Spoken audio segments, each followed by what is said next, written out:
नमस्कार। आप सभी का फिर से बहुत बहुत स्वागत है चरक संहिता के इस चैप्टर वाइज सीरीज़ में। अभी तक हमने इसके 4 चैप्टर्स कंप्लीट कर लिए हैं। आज हम उसी को आगे कंटिन्यू करते हुए चैप्टर 5 जिसका टाइटल है मात्रा शीतीय अध्याय, उसको हम आगे कंटिन्यू करेंगे। एक व्यूअर का फीडबैक आया था कि प्लीज़ श्लोका के रेफरेंस के साथ एक्सप्लेन कीजिए। So thank you so much for your valuable feedback. और अगर आपका और भी कोई सजेशन हो सो प्लीज़ शेयर ज़रूर करें और फ्यूचर अपडेट्स के लिए सब्सक्राइब करें। सो अब से आगे आने वाली वीडियोस में हम सब रेफरेंस के साथ एक्सप्लेनेशंस को देखेंगे। So let's start the chapter. क्या आपने कभी सोचा है कि हजारों साल पहले महर्षि चरक ने स्वस्थ रहने का क्या रहस्य बताया था?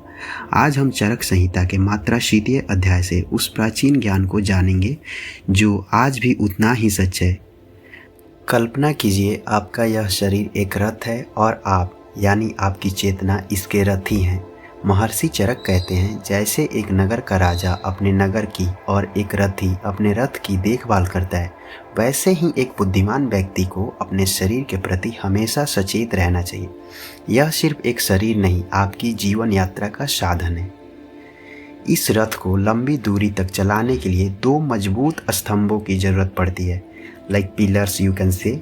पहला है मात्रा यानी सही ईंधन या भोजन, और दूसरा है दिनचर्या यानी इसकी रोजाना की सर्विसिंग या रखरखाव। सबसे पहले बात करते हैं ईंधन की।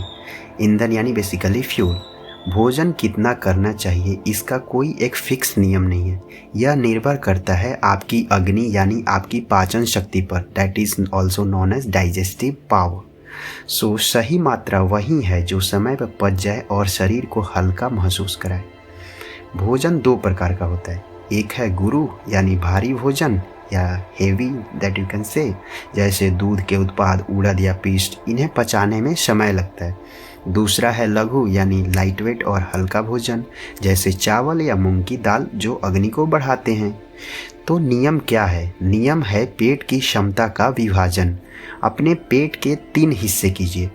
एक हिस्सा ठोस भोजन के लिए यानी सॉलिड सब्सटेंसेस के लिए, एक हिस्सा तरल यानी पानी के लिए, और सबसे ज़रूरी तीसरा हिस्सा जो वायु के लिए यानी बेसिकली स्पेस ब्लैंक छोड़ देना है। याद रखें, भारी भोजन पेट भर के नहीं बल्कि भूख से आधा ही करना चाहिए। अब सवाल है कि रोज क्या खाएं? चरक संहिता के अनुसार कुछ चीज़ें अमृत समान हैं, जैसे शाली, चावल, मूंग की दाल, सेंधा नमक, आंवला, जौ, घी और शहद। इन्हें आप बेझिझक अपने रोज के भोजन में शामिल कर सकते हैं।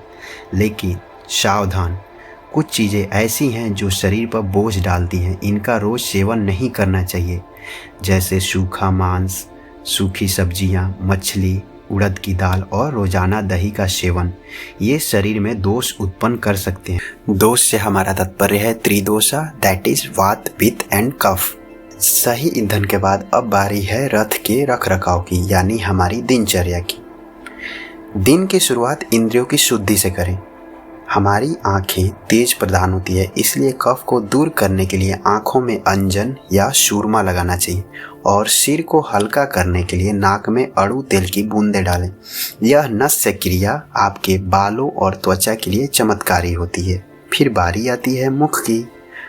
कसैले या कड़वे रस वाली दातुन से दांत साफ करें, जीभ को साफ करें, और सबसे विशेष गंडूस यानी ऑयल पुलिंग। मुंह में तेल भरकर रखने से आपके जबड़े मजबूत होते हैं और चेहरे पे चमक आती है। आयुर्वेद में एक विशेष क्रिया है धूम्रपान। ध्यान दें, यह आज का नशीला धूम्रपान नहीं है, यह औषधीय जड़ी बूटियों का धुआं है जो शरीर के भारीपन, जुकाम और गले के रोगों को जड़। इसके 3 प्रकार होते हैं, प्रायोगिक, स्नेहिक और वैरेचनिक। अब बात आती है, जैसे रथ के पहियों को ग्रीस की जरूरत होती है, वैसे ही शरीर को तेल की। इसे अभ्यंग कहते हैं। सिर पर तेल लगाने से अच्छी नींद आती है और पैरों में तेल लगाने से थकान मिटती है और दृष्टि साफ होती है। रोज शरीर पर तेल मालिश करना बुढ़ापे को दूर रखता है। बुढ़ापे से इन द सेंस ये बेसिकली रेजिनुएटिंग प्रोसेस है, यानी हमारी आयु में वृद्धि करता है। इसके बाद स्नान। नहाना केवल मैल धोना नहीं, यह पवित्रता लाता है, थकान मिटाता है और ओज यानी आपकी जीवन ऊर्जा, जो बेसिकली लाइफ फोर्स कहते हैं, उसको क्या करता है? बढ़ाता है। तैयार होते समय साफ वस्त्र, सुगंध और आभूषण पहने। यह केवल दिखावा नहीं है, यह आपके आत्मविश्वास, मंगल और आयु को बढ़ाने वाला है। घर से निकलते ही समय सुरक्षा भी जरूरी है।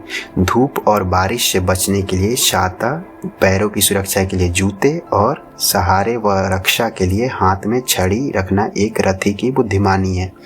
इन सारी चीज़ों का वर्णन महर्षि चरक ने अपने इस मात्रा शीर्षीय अध्याय में किया है। तो दोस्तों, यह दिनचर्या नियमों का बोझ नहीं है, यह उस रथी की जागरूकता है जो अपने रथ से प्रेम करता है। जब आप होश में जीते हैं तो स्वास्थ्य अपने आप आपके पास आता है। अंत में चरक संहिता का सार यही है। बेसिकली जो इस अध्याय का main moral of the story ये है कि धर्म के अनुकूल कार्य करें, मन को शांत रखें और निरंतर सीखते रहें। यही सच्चे सुख और स्वास्थ्य का रास्ता है। धन्यवाद।